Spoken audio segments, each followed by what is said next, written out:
Hoje no Cartório Contemporâneo. Falaremos com a doutora Vanelly Rocha, sua experiência como juíza e sobre cartórios de notas. A regularização fundiária em Minas Gerais. Tudo isso e muito mais aqui no Cartório Contemporâneo.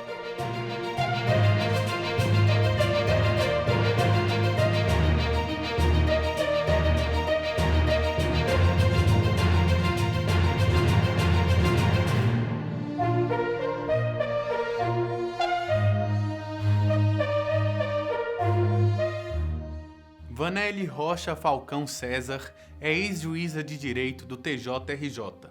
Em 2015, foi aprovada em concurso público de provas e títulos e passou a exercer a função de tabeliã do 21º Ofício de Notas da capital do Rio de Janeiro. É pós-graduada em Direito Notarial e Registral e em Direito Penal e Processo Penal pela Universidade Gama Filho. Doutora em Direito pela Universidade Veiga de Almeida e mestra em Direito Penal pela Universidade do Estado do Rio de Janeiro. Professora da pós-graduação em Direito Notarial, Registral e Imobiliário da Universidade Estadual do Rio de Janeiro, UERJ.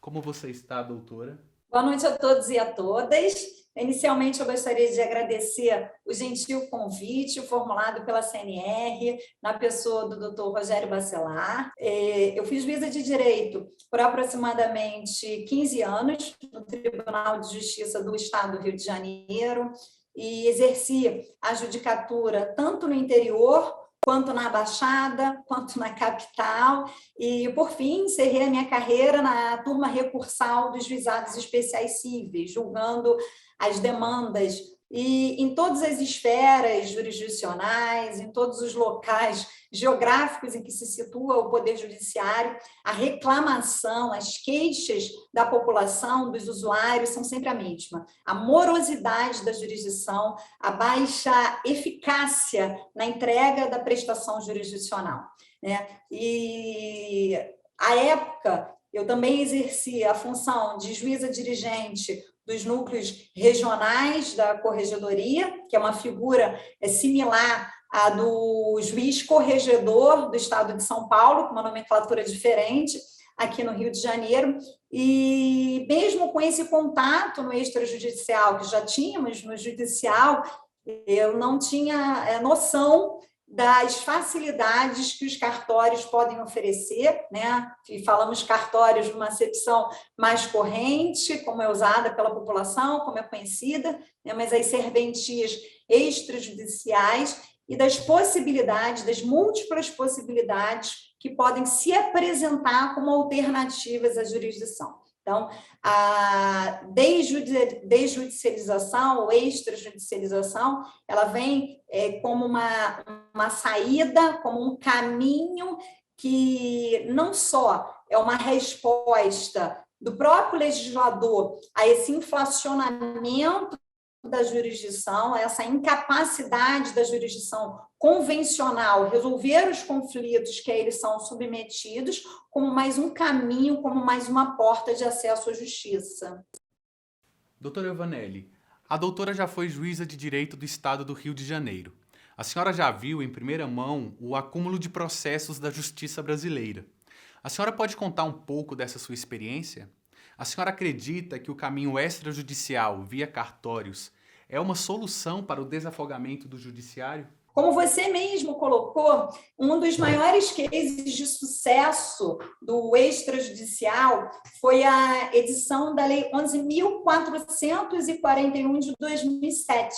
A Lei 11.441, ela veio possibilitar a realização de inventários, partilhas, divórcios, separações no âmbito extrajudicial. Então, essa lei, ela foi editada num contexto em que haviam muitas tensões no campo, houve muita resistência, até mesmo inicialmente dos advogados em relação à edição dessa lei, porque se tinha dúvidas de que as serventias extrajudiciais iriam responder de forma adequada a essa demanda, de forma adequada à solução dessas questões, e hoje essa lei é um sucesso, é uma lei que tem uma adesão esmagadora dos advogados, dos usuários. Então, todos os advogados que são ouvidos em relação aos atos que podem ser realizados sob a égide da Lei 11.441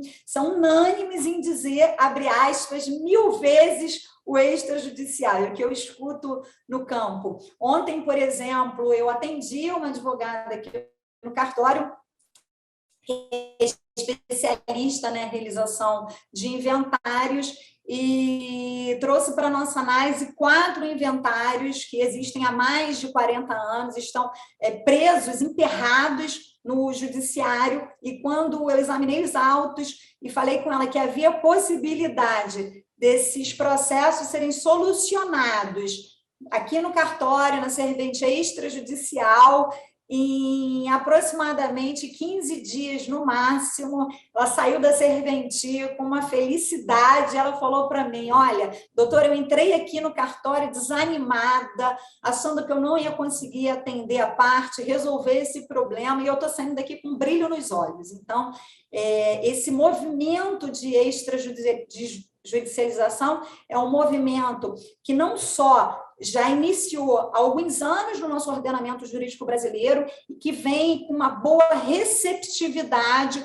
por parte dos operadores do direito, por parte da população, e que cada vez mais nós temos possibilidade de oferecer soluções simples e desburocráticas. A senhora é tabeliã de notas. Poderia falar alguns dos avanços conquistados pela classe notarial de soluções extrajudiciais que antes estavam apenas no âmbito da justiça? Muitas pessoas procuram esses serviços, como o divórcio no cartório de notas? Dentro do nosso projeto de pesquisa na Universidade do Estado do Rio de Janeiro, além das orientações que eu faço, que eu supervisiono na linha de pesquisa de direito notarial, eu também tenho um projeto de pesquisa em andamento na linha de pós-doutoramento, que é um projeto pessoal meu, que estou desenvolvendo, que trabalha justamente com análise da jurisdição notarial, né? Como hipótese de pesquisa, pode-se falar em jurisdição notarial, pode-se revisitar o conceito tradicional de jurisdição voluntária, no caso, né? Como se apresenta, como é possível se entender a atividade notarial como exercício da jurisdição fora da justiça. Então, isso é uma hipótese de pesquisa. E, para além dessa pesquisa, nós ainda temos uma pesquisa voltada justamente para a inovação tecnológica na área das serventias notariais. Então, hoje o CNJ estabeleceu um grupo de trabalho, se criou o formato de Justiça 4.0, que é a proposta de uma justiça eficaz, um propósito de uma justiça célere e tecnológica. Então, eu ousaria dizer que nós temos também um movimento de, abre aspas, cartório 4.0, né? Então, um cartório que se apresenta antenado com essas inovações tecnológicas e que usa as ferramentas da tecnologia para e a serviço do usuário. A senhora foi responsável pela criação da diretoria da Anoreg Mulher. Qual a importância das mulheres notárias e registradoras se unirem para dar suporte à sociedade? Pode falar algum caso que a Anoreg apoiou? A Anoreg Mulher é uma diretoria que foi criada de forma pioneira no estado do Rio de Janeiro. Nós tivemos a oportunidade de implementar a criação dessa diretoria na condição de diretora da Anoreg Mulher. E a Anoreg Mulher surgiu num contexto de necessidade de responsabilidade social dos notários e registradores, num contexto em que a violência contra as mulheres aumentou durante a pandemia do Covid-19.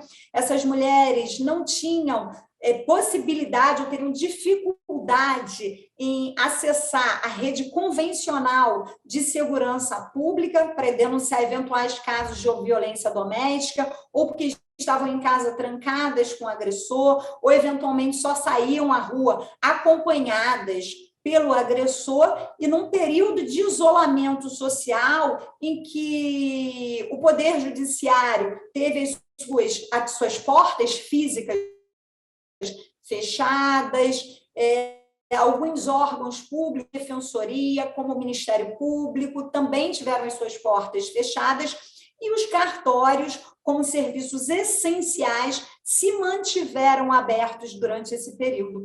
Então, da vocação histórico-social dos cartórios, dentro da capilaridade dos cartórios, que estão presentes em todos os municípios do Brasil, nós pensamos nessa adesão dos cartórios a esse movimento para possibilitar essas mulheres o acesso a um pedido de socorro. Então, inicialmente, nós aderimos no estado do Rio de Janeiro à campanha Sinal Vermelho, que foi uma campanha criada pelo Conselho Nacional de Justiça e Associação dos Magistrados do Brasil, em que a mulher se dirigia a uma farmácia, inicialmente se pensou numa farmácia, se dirigia a uma farmácia com uma cruz de um sinal vermelho na mão, feito com batom, com uma caneta, e aquele sinal vermelho, ele representava um pedido de ajuda, né? Me ajude, era isso que aquela mulher estava falando de forma silenciosa. E nós trouxemos isto para o cartório, para que, eventualmente, uma mulher ingressando no cartório com um sinal vermelho na mão, ou falando sinal vermelho, o colaborador do cartório conduzisse essa mulher a uma sala reservada e acionasse a polícia militar para dar a continuação naquele atendimento à mulher. E dentro desse movimento que começou de forma embrionária para o Rio de Janeiro, nós conseguimos trazer esse movimento para todo o Brasil, levar esse movimento para todo o Brasil, com adesão pela Anoreg-BR, né? Não mais Anoreg-RJ, mas Anoreg-BR, que se mobilizou e aderiu à campanha, celebrando um convênio com o CNJ e com a AMB, para que todos os cartórios fossem instados a também aderirem a essa campanha. E foi muito interessante a época, porque nós tivemos várias situações práticas que chegou ao nosso conhecimento, que nós pudemos atuar de forma positiva, como, por exemplo, no 21º Ofício de Notas da capital do Rio de Janeiro, que é o serviço em que sou titular. Nós atendemos uma mulher que já era vítima de violência há muitos anos, o marido era um policial militar, ela já tinha filhos e até netos com esse agressor, e ela que se sentia desconfortável e constrangida em procurar um meio convencional de segurança pública, né? Polícia Militar, delegacia, em determinados períodos já até desacreditada desse sistema, ela procurou o cartório pedindo ajuda e nós fizemos o encaminhamento. Uma colega daqui do interior também fez contato comigo, dizendo que durante a lavratura de uma escritura, uma escritura de procuração no cartório, juntamente com o marido, ela sinalizou que era vítima de violência, sinalizou que era vítima de cárcere privado por esse agressor, e chegou ao nosso conhecimento, nós acionamos a Polícia Militar da região, que compareceu ao endereço daquela mulher e fez o atendimento daquela mulher para encaminhá-la para a delegacia de polícia, para encaminhá-la aos meios formais de segurança pública. E em Belo Horizonte, nós também tivemos um relato de uma colega que, tão logo foi divulgada na mídia a adesão à campanha Sinal Vermelho pelos cartórios, uma mulher entrou no cartório e também noticiou que era vítima de violência, e essa colega me relatou, titular de um serviço em Belo Horizonte, que até hoje ela mantém contato com essa vítima, que no primeiro momento não desistiu, não quis prosseguir com o registro, mas que mantém contato no sentido de dar um suporte a essa mulher. Aqui no Rio também nós tivemos uma situação bastante interessante, que uma auxiliar de cartório de um serviço daqui do Rio Tão logo nós participamos de uma reportagem com uma cobertura que foi feita aqui no Rio de Janeiro, ficou sabendo da existência desses serviços a serem disponibilizados pelos cartórios. Ela relatou que o avô, a quem ela nem chamava de avô, nem se referia como sendo avô, que ela disse que era um monstro, se referiu como sendo um monstro. Ele, durante anos, agredia a avó, e disse que se, à época, a avó pudesse contar com a ajuda de uma servente extrajudicial, de um cartório próximo à casa dela, em que ela pudesse buscar apoio no sentido de pedir ajuda, que talvez isso não tivesse acontecido. Então, foi um trabalho bastante gratificante que nós realizamos, com um legado que aqui no Rio de Janeiro nós deixamos para todo o Brasil, e é algo que nós devemos manter sempre viva essa chama, no sentido de nos compreender como espaço para exercício dos direitos civis e de fortalecimento da cidadania e de proteção dos vulneráveis. Durante a pandemia, os cartórios passaram por uma grande revolução tecnológica, efetivando grande parte dos atos de forma online. Como a senhora avalia a presença da tecnologia nos cartórios de notas? Durante a pandemia do Covid-19, nós tivemos a oportunidade de crescer bastante como instituição. Nós, como profissionais do direito, tivemos que nos reinventar para atender essa demanda da população, sobretudo, como eu falei anteriormente, porque houve um período em que houve o fechamento dos fóruns, dos órgãos de defensoria pública e do Ministério Público. E durante esse período foi editado pelo Conselho Nacional de Justiça o provimento 100, e o provimento 100 regulamentou no âmbito nacional a realização das escrituras eletrônicas ou escrituras digitais ou escrituras virtuais, que é a forma como são conhecidas as escrituras realizadas por meio de uma plataforma criada pelo Colégio Notarial do Brasil, em que nessa plataforma são realizados os atos eletrônicos e é feita a gravação por meio de videoconferência notarial. E, à época, nós tivemos uma experiência muito interessante aqui no Cartório 21 do Rio de Janeiro, de entender a importância da tecnologia dentro do exercício dessa função social que nós temos. E uma brasileira que vivia em uma união estável com italiano no exterior, ela tentou ingressar no Brasil, e, à época, as fronteiras do Rio de Janeiro estavam fechadas, então ela, como cidadã brasileira, ela conseguiu ingressar no território nacional e conseguiu chegar no Rio de Janeiro. Esse italiano conseguiu desembarcar no estado de São Paulo, mas com o fechamento das fronteiras ele não conseguiu acompanhá-la até o Rio de Janeiro. E eles, inclusive, estavam com um casamento marcado, e ele sequer conseguia chegar ao Rio de Janeiro para formalizar esse casamento perante o registro civil. E eles solicitaram a gente a realização de uma união estável, que é a atribuição da serventia de notas, dos tabelionatos de notas, e a união estável, como todos sabemos, é uma escritura que pode ser feita de forma simples, de forma bastante desburocrática, que não tem o mesmo ritual e solenidades que o casamento, mas que possui o mesmo abrigo constitucional como entidade familiar. Então, nós lavramos a escritura híbrida. O que significa a escritura híbrida?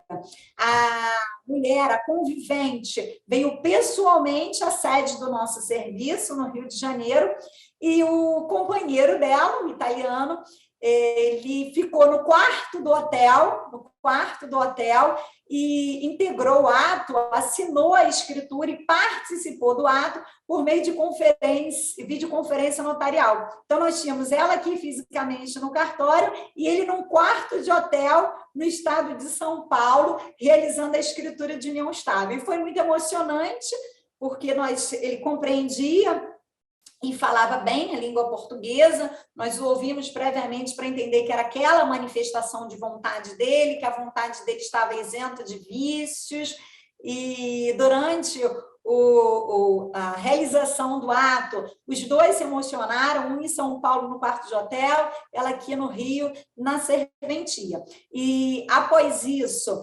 nós realizamos a escritura da união estável e, por meio do traslado digital da escritura de união estável, ele conseguiu acessar o estado do Rio de Janeiro e conseguiu passar pela fronteira entre os dois estados, comprovando que ele convivia com uma brasileira em união estável e que ela era natural do Rio de Janeiro. Então, foi um momento bastante impactante, entre outros exemplos que eu poderia apresentar para vocês durante esse período de pandemia. Então, não só o cartório se colocou mais próximo da população, se colocou de forma mais efetiva, trazendo respostas rápidas e eficazes como essa, como mais uma vez demonstrou que exerce uma função social e que se mostrou presente durante um dos períodos mais críticos de saúde pública da humanidade. Qual a sua visão sobre o futuro da atuação do tabelionato de notas na prestação dos serviços à população? Bom, o futuro chegou, né? Então, acho que a minha fala resume um pouco o que era futuro, deixa de ser futuro para ser uma realidade presente. Então, hoje, cada vez mais nos capacitamos, cada vez mais nos modernizamos como classe, como entidade, como instituições. A prova viva esse encontro que nós estamos tendo nesse momento, né? E temos aí à vista o cartório 0.0 ao lado da justiça 0.0. E entendendo o cartório, entendendo as serventias extrajudiciais, não mais como uma ferramenta para, abre aspas, um mero desafogo da jurisdição, um mero antídoto da jurisdição. Porque quando se pensou na extrajudicialização, se pensou como um mecanismo para, abre aspas, salvar a jurisdição, como um mecanismo para tangenciar, para bordear essa crise. Mas nós mostramos que nós somos muito mais do que isso. Nós, como instituição, como serviço, nós mostramos que nós somos mais uma porta para atender a população, mais uma porta para o acesso à ordem jurídica justa. Então, antes, falávamos em acesso à justiça, né? E agora se fala em acesso à ordem jurídica justa. E quando se fala em acesso à ordem jurídica justa, estamos pensando em eficiência, em celeridade, em economicidade, em racionalização de recursos. Então, hoje, um inventário de 40 anos, 40 anos se arrastando no judiciário, eu consigo resolver no cartório em 15 dias, um formal de partilha, que essa advogada levou mais de um ano para ser expedido pela vara de órfãos e sucessões, no cartório, através de uma carta de sentença de notarial, eu consigo expedir esse formal em 5 dias. Então, a gente está falando de mais de um ano no judicial para 5 dias no extrajudicial. E com a expedição de uma carta de sentença notarial, que vai ser acolhida, que vai ser recepcionada pelo registro de imóveis, pela serventia registral, com a mesma validade, com a mesma eficácia desse formal de partilha que leva anos para ser expedido na justiça. Então, cada vez mais nos colocamos ao lado da população para trazer essa racionalidade dentro do chamado sistema multiportas de acesso à justiça. Então, como o próprio nome diz, a justiça, o judiciário, não é a única porta de acesso a direitos, é uma delas, né? E o cartório se apresenta como mais uma porta, como mais uma forma de acesso. E o sistema, como o próprio nome diz, ele não é excludente, ele é um sistema que oferece à parte a possibilidade de escolha. Então, os inventários extrajudiciais, dentro da Lei 11.441, ele traz à parte a possibilidade de escolher entre a via judicial ou a via extrajudicial. O divórcio pode ser realizado pela parte na via judicial como na via extrajudicial. Então, o sistema, ele é um sistema concorrente, ele não é um sistema excludente, né? E bastante interessante disso tudo é a gente observar que esse sistema é um sistema que veio para ficar, é um caminho sem volta. O Código de Processo Civil de 2015, ele prestigia e codifica os mecanismos alternativos de acesso à justiça. E quando se fala acesso à justiça, não é acesso à jurisdição estrito sensu, é acesso a direitos, é acesso à ordem jurídica justa. E é por isso que nós estamos aqui, justamente para a gente se colocar dessa forma, não só no futuro, mas no presente, porque, como eu falei inicialmente, o futuro chegou e é agora. O cartório é uma instituição que traz segurança e certeza de eficiência para a população em geral. De que forma o cartório de notas pode colaborar no processo de desburocratização? Os cartórios já vêm contribuindo para a desburocratização, os notários e registradores, né, se colocando toda a categoria, vem atuando de forma cada vez mais técnica, com cada vez maior qualificação. Como você mesmo me perguntou, eu tenho, além de ser professora, numa pós-graduação na Universidade do Estado do Rio de Janeiro, ministrando uma disciplina de tabelionato de notas, porque no passado isso era impensável. Hoje nós temos vários projetos de pesquisa em andamento em relação às possibilidades de legislações para desjudicializar demandas, desjudicializar controvérsia, e os próprios cartórios estão, de uma maneira geral, cada vez mais envolvidos com esse processo, justamente com vista a essa desburocratização e integração a esse sistema multiportas de acesso à justiça, de acesso a direitos. Doutora Vanelli, muito obrigado pela sua presença. Seja sempre bem-vinda ao Cartório Contemporâneo.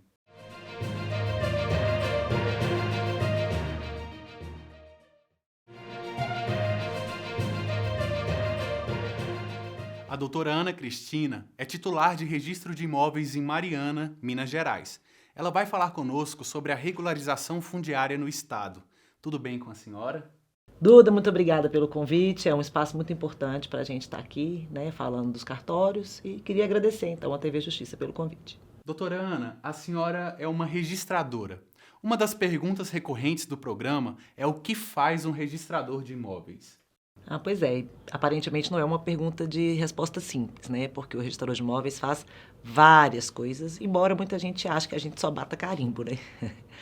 Mas, em essência, né, o registrador de imóveis, garante a segurança jurídica das transações imobiliárias, né? Então, toda vez que se compra, se vende, se doa, se desapropria um bem imóvel, essas transações são levadas, né, ao registro, que a gente chama de fólio real, e ficam lá consignadas, né, de modo que elas têm uma utilidade pública. Qualquer pessoa pode ter acesso aos dados do registro de imóveis.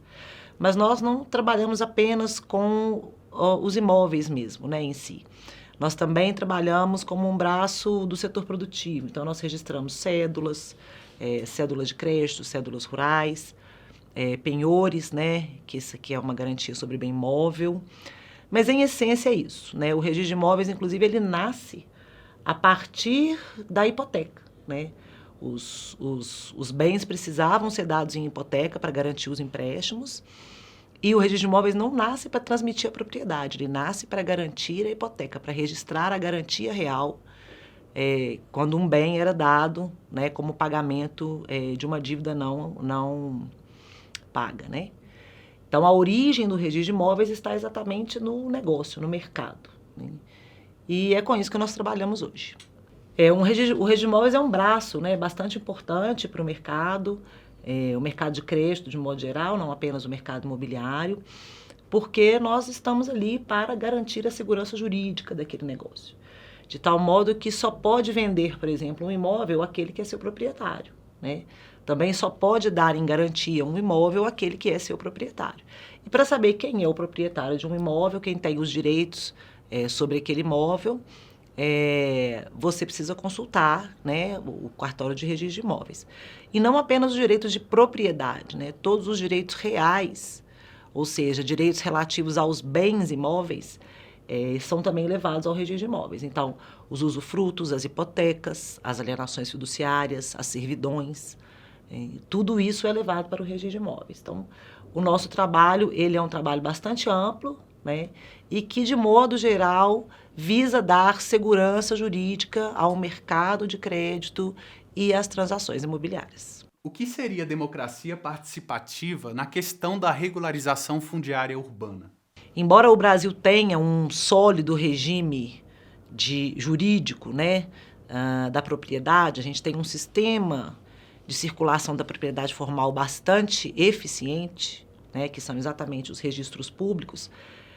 Nós não podemos ignorar o fato de que boa parte da nossa população está à margem desse sistema formal da propriedade. Então, no Brasil, cerca de 50% dos imóveis não estão, né, lá no folho real dos cartórios de registros de imóveis. E isso é um problema para o Brasil, né, porque isso gera pobreza, né, isso condena o Brasil à pobreza e ao subdesenvolvimento.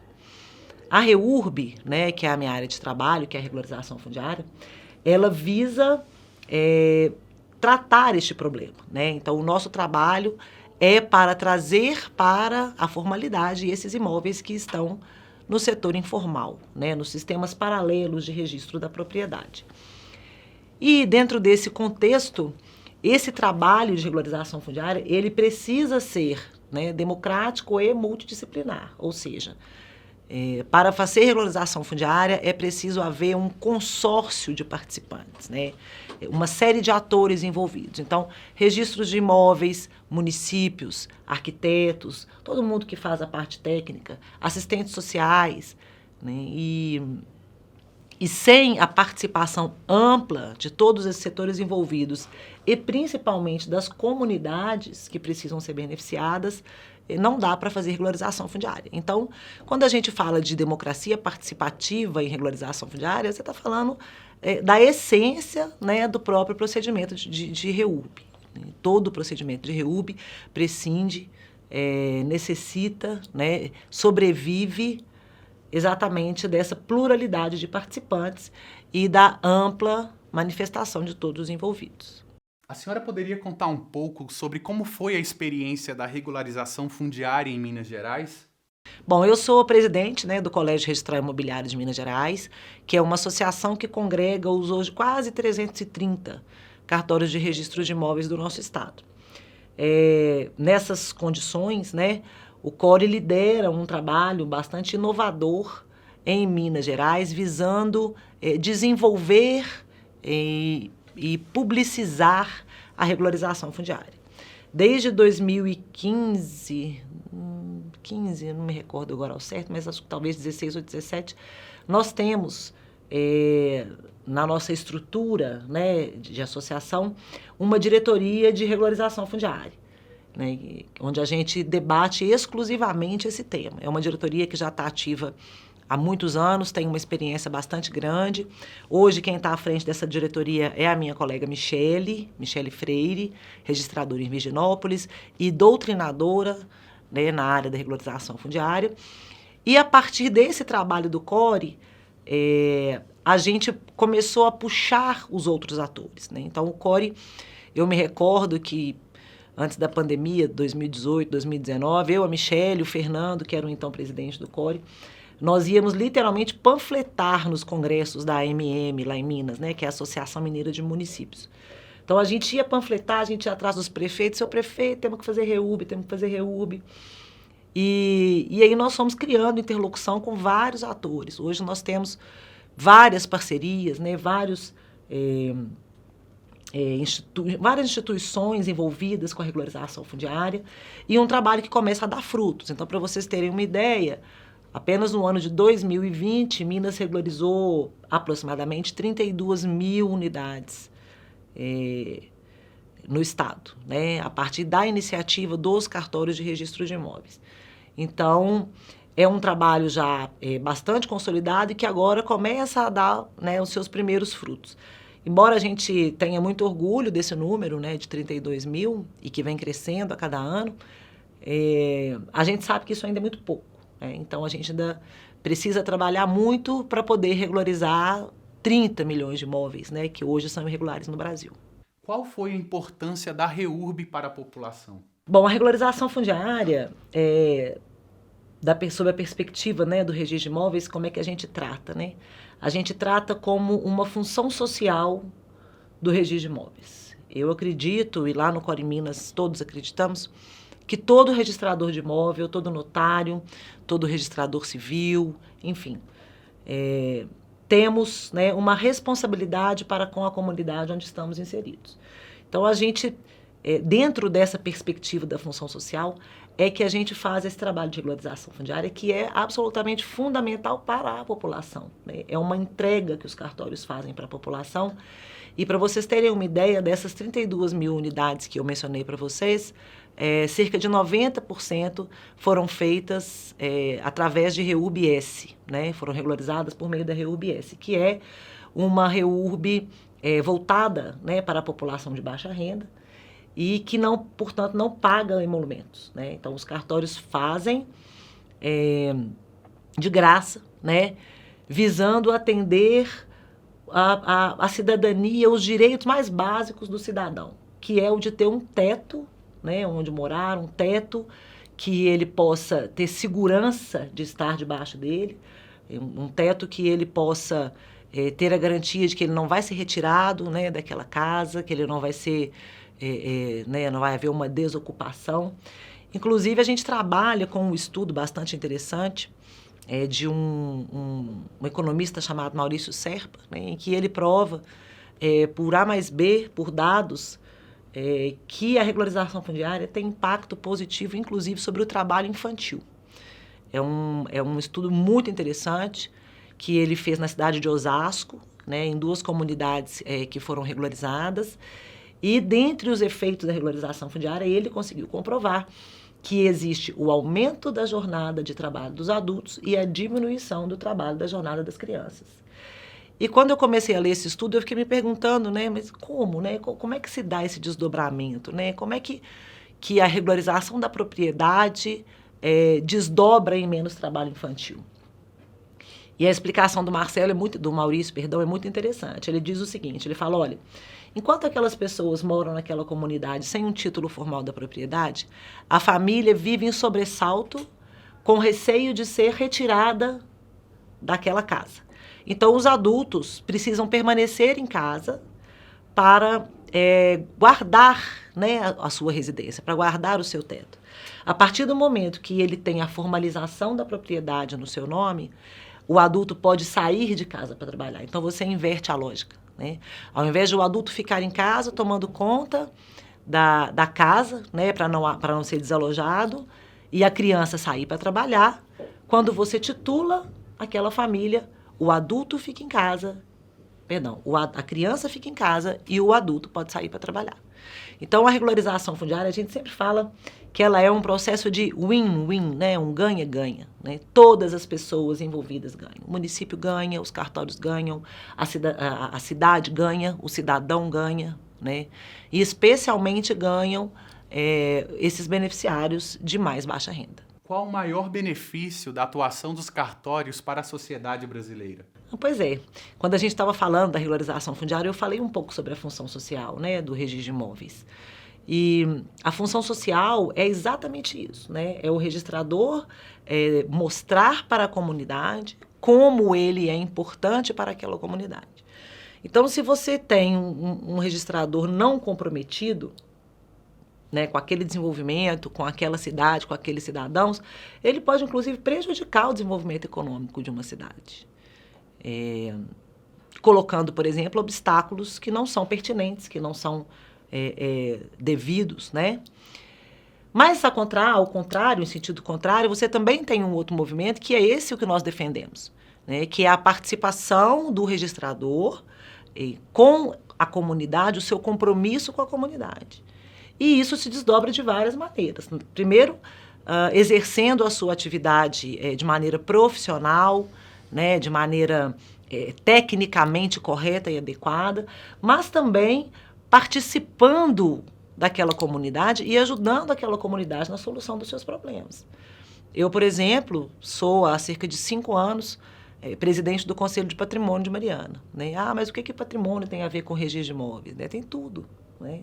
Porque o registro de imóveis está intimamente ligado à cidade, assim como o patrimônio está. A cidade onde eu sou titular, onde está minha serventia, Mariana, que é uma cidade histórica, a primeira cidade de Minas, e é uma cidade que precisa muito, né, desse zelo, né, dessa atuação zelosa do registrador. Por quê? Porque é um patrimônio nacional, né? Mariana não pertence apenas a Mariana, os monumentos de Mariana não pertencem apenas a Mariana. E a minha atuação vai muito nesse sentido, né, de ser participativa na comunidade, de ajudar a comunidade com o meu conhecimento técnico, que a gente sabe que o registrador de imóveis é muito preparado e tem um conhecimento técnico bastante relevante para ser utilizado em prol da sociedade de um modo geral. Sobre a proteção e concretização de direitos fundamentais, quais formas o registrador imobiliário protege a propriedade imobiliária? Quando a gente falou de REURB também, a gente falou um pouco sobre isso, né? Como eu disse, o direito de propriedade é um direito fundamental, né? Ele está lá no artigo 5º da Constituição Brasileira, assim como o direito à moradia também. E os registros de imóveis, principalmente, lidam diretamente com esses dois direitos. E aí, zelar pela preservação, pela garantia do exercício do direito de propriedade, que está na essência, né, da sociedade moderna, é um privilégio imenso, gigantesco, mas também é uma imensa responsabilidade, né? Se você pensar que o registrador, é pelas mãos do registrador que se constitui e se destitui a propriedade, né? Que se constitui e se destitui os direitos reais, se destituem os direitos reais. Então, é uma responsabilidade imensa e que a gente tem que fazer, exercer com muita propriedade, mas também com muita empatia, né? Como é que você gostaria, você registrador, né, de ser tratado numa repartição pública, né, num serviço público? Como é que você gostaria que o seu imóvel fosse tratado, né? Como é que os seus direitos relativos àquele imóvel fossem tratados? Então, a função do registrador é de muita responsabilidade, mas definitivamente requer também muita empatia. Comparando a proteção da propriedade imobiliária pelos cartórios brasileiros com outros países, é possível verificar e afirmar vantagens do modelo brasileiro? Nossa, essa pergunta é interessantíssima, Duda. A gente vê, né, recorrentemente posts em redes sociais, né, matérias em jornais não especializados, na mídia geral, sempre falando assim, o cartório é uma jabuticaba brasileira, né? Bom, se é uma jabuticaba brasileira, eu vou dizer para você que é uma jabuticaba que está dando frutos em vários países do mundo. Por quê? Porque cartório não é exclusividade no Brasil, né? Todas as sociedades modernas possuem cartório, ou ao menos um sistema formal de registro da propriedade. Costuma se comparar muito com o sistema americano, por exemplo, né? Lá nos Estados Unidos não tem cartório, né? Mas existe um sistema de registro formal da propriedade. Não é feito por delegatário, não é um serviço público, é um serviço privado e é um serviço que está na origem da crise do subprime de 2008. Quem fez um trabalho sensacional sobre esse tema e que eu tive o prazer de ver a apresentação na semana passada foi a doutora Bianca Castelar, que é registradora em Joinville, Santa Catarina, que defendeu a tese de doutorado dela, né, fazendo uma comparação com o sistema do registro formal da propriedade nos Estados Unidos e o sistema de registro da propriedade formal no Brasil. E ela avaliou, se eu não me engano, a eficácia, a segurança e o custo, né, dos registros de propriedade no Brasil e nos Estados Unidos. E a conclusão da doutora Bianca, vou aqui dar um spoiler, é de que no Brasil o sistema do registro formal da propriedade é mais eficiente, mais seguro e mais barato do que o americano. Mas como é que pode? Nos Estados Unidos não tem taxa de cartório, não tem essa burocracia, não tem carimbo. Você pode até não ter cartório. Mas você tem noção do valor do seguro para essa transação? Porque como você não tem um sistema como o brasileiro, né, em que você tem o encadeamento público da transferência daquela propriedade, você não tem certeza se o sujeito que está te vendendo o imóvel é de fato o dono daquele imóvel. E como é que você soluciona isso lá no mercado americano? Através do pagamento de um seguro, que, obviamente, né, tem um custo muito maior do que as taxas cartoriais no Brasil.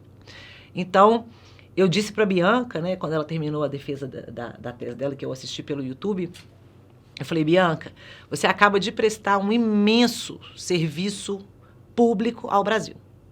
Porque você comprovou por dados, você comprovou através de um método científico, aquilo que nós dizemos há anos, né? Que o Brasil tem um dos sistemas de registro da propriedade mais eficientes e adequados do mundo, né? Agora, uma coisa é isso vir do registrador, né? Que está ali trabalhando com aquilo, e outra coisa é isso vir de uma pesquisa científica que comprova esse fato por meio de dados. Embora, preciso registrar, o próprio Banco Mundial tenha relatado isso naquele relatório do InBusiness, né? E que agora foi, inclusive, recentemente cancelado por problemas metodológicos, né? Que envolviam os interesses dos Estados Unidos. E o próprio Banco Mundial diz, né, que o sistema registral brasileiro é seguro, né? E está entre os de mais baixo custo do mundo.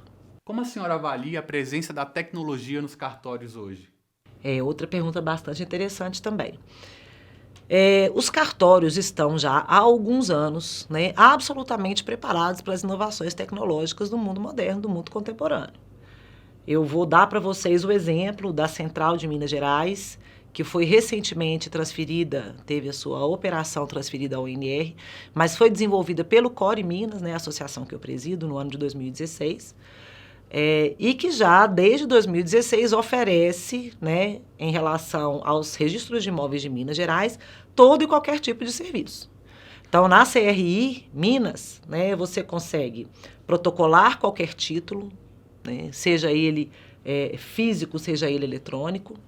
Você consegue pedir certidão de qualquer imóvel em Minas Gerais. Você consegue fazer busca por CPF, por CNPJ. Você consegue visualizar matrículas. Então, quando você fala de tecnologia e cartórios, vocês não tenham dúvida, sombra de dúvida, de que nós estamos totalmente preparados. Entretanto, é preciso reconhecer que esse padrão que foi desenvolvido em Minas e em outros estados, né, por exemplo, São Paulo sempre teve, Paraná, Santa Catarina, Rio de Janeiro, não chegou, infelizmente, a todos os estados. Então, o que nós temos hoje é uma situação muito heterogênea. A gente tem alguns estados que não ofereciam até a operação do ANR nenhuma ferramenta de registro eletrônico, mas isso foi corrigido com a criação do ONR. Esse alinhamento, ele está acontecendo, né? E nós estamos trabalhando, assim, totalmente dentro do mundo tecnológico. Existem uma série de iniciativas para uma série de problemas e soluções, né, que nós temos trabalhado e que vocês vão saber muito em breve, né? Afinal de contas, nós estamos aí na era da tokenização, né? Já houve a tokenização da arte, da cultura, do esporte, e agora a tokenização começa a chegar também no mercado imobiliário. E isso certamente vai provocar novas demandas e certamente a oferta de novas soluções tecnológicas pelos cartórios de modo geral. E vocês não tenham sombra de dúvida de que nós estamos perfeitamente preparados para isso. Qual a sua visão sobre o futuro da atuação do registro de imóveis na prestação dos serviços à população? Pois é, essa também é uma questão super importante, né? Eu acredito que o futuro do registro de imóveis está intimamente ligado a dois fatores. A desjudicialização, né, que está atrelada à função social do registro, e o vetor tecnológico, né? Do ponto de vista da desjudicialização, nós já sabemos, isso está amplamente comprovado por várias iniciativas legislativas, que quando você transfere um registro do sistema judicial para o extrajudicial, você tem ganhos bastante relevantes, né, em vários sentidos, celeridade, até mesmo custo, eficiência. Então, enquanto você leva, 5, 10 anos para processar uma usucapião judicial, nos registros de imóveis, hoje, nós processamos a usucapião extrajudicial em 1 mês, no máximo 2, né? porque ele tem algumas peculiaridades que exigem, por exemplo, publicação de edital com prazo, né, para manifestação, então leva cerca aí de 2 meses. O procedimento de retificação de área, que foi desjudicializado lá em 2004, praticamente desapareceu do Poder Judiciário. Você não tem quase hoje mais retificação de área judicial, né? Eu acredito que mais de 90% hoje seja feita nos cartórios. Da mesma forma, os procedimentos de divórcio, separação, partilha, inventário, né? Que a mesma coisa, eram 10 anos lá na justiça, malhando em ferro frio, e hoje você faz em 1 mês nos cartórios. Então, a desjudicialização é, sem sombra de dúvida, o futuro, né? E aí eu digo não só dos cartórios, mas da sociedade, do sistema jurídico brasileiro, eu diria. E é até muito curioso que eu vejo as pessoas falando assim, eu detesto cartório é só burocracia, esse pessoal só bate carimbo. Olha, essa pessoa certamente nunca precisou fazer um inventário na vida dela, né? Nunca precisou fazer uma retificação de área, nunca precisou entrar com uma ação de uso campeão. Infelizmente, parte do nosso senso comum, né, repete essa falácia que é dizer que cartório só serve para burocracia e bater carimbo. A outra ponta, ou o outro braço, eu acho que o registro de imóveis tem muito futuro, é exatamente no desenvolvimento tecnológico. E nós precisamos, né,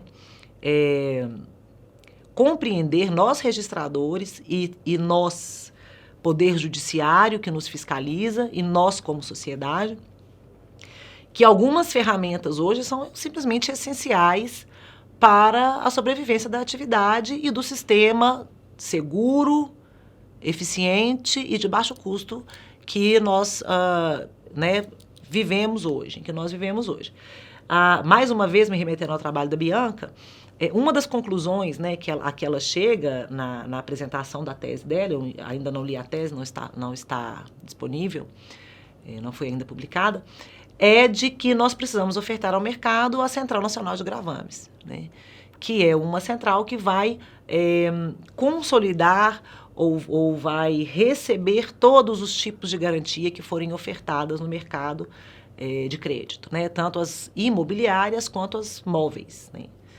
E é um desenvolvimento que eu acredito que a presidência do ONR deva se comprometer com ela em breve. O cartório é uma instituição que traz segurança e certeza de eficiência para a população em geral. De que forma o cartório pode colaborar no processo de desburocratização? Essa pergunta também está intimamente ligada à anterior, né? Existem inúmeras formas dos cartórios contribuírem para o processo de desburocratização. A desjudicialização que eu mencionei anteriormente é uma delas, né? Então, quando você reduz o reconhecimento de um direito, como a uso campeão, por exemplo, né, o prazo de 10 anos de processamento para 2 meses de processamento, o que é que você está fazendo a não ser ajudar a desburocratizar, né? Quando você retira do Poder Judiciário o fardo, né, de processar uma retificação de área, que é um procedimento em que você não tem atribuição de direitos, mas que até 2004 era exclusivamente judicial, quando você retira esse fardo do Poder Judiciário e passa para os cartórios, deixa de ser um fardo, né? Passa a ser uma desburocratização também. Então, a desjudicialização certamente é um caminho. Da mesma forma, os processos tecnológicos também são um caminho. Então, eu acho que a gente precisa avançar, por exemplo, na questão dos documentos eletrônicos, né, dos dados estruturados, trabalharmos mais para recebermos documentos totalmente estruturados, totalmente eletrônicos, então arquivos né, em XML, em JSON, né, linguagem, né, de computador, por assim dizer, de tal modo que você não tenha trabalho duplo, trabalho triplo. Então, eu vou dar um exemplo. A MP 1085, que está vigente no momento, ela trouxe um dispositivo que pouca gente deu importância, que está lá, se eu não me engano, no artigo 76 da Lei 3465, que vai dizer que os processos de regularização fundiária agora têm que ser totalmente eletrônicos. É claro que não se transforma um processo analógico em eletrônico a partir de um dia para o outro, a partir de uma lei que entra em vigor, né? De uma MP que não tem vacatio legis. Mas é um direcionamento que muito em breve vai se tornar uma realidade. Quando o município faz, por exemplo, o cadastramento dos moradores, né, ele faz aquilo ele faz aquele trabalho manual todo de colher nome, de colher estado civil, de colher documento, parará. E aí ele transforma aquilo num arquivo eletrônico, uma planilha de Excel, por exemplo, né?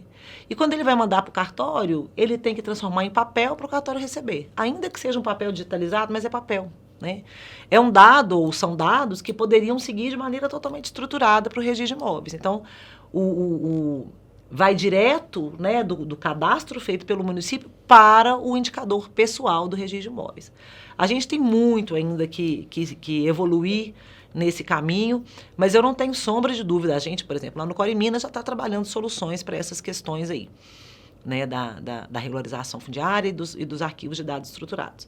Precisamos também reconhecer a importância de aceitação da assinatura avançada, né, que ainda não é plenamente aceita aí pelo nosso Poder Judiciário, né, que nos fiscaliza, que é também, a meu ver, um caminho sem volta. O próprio governo tem trabalhado nisso através da plataforma GovBR.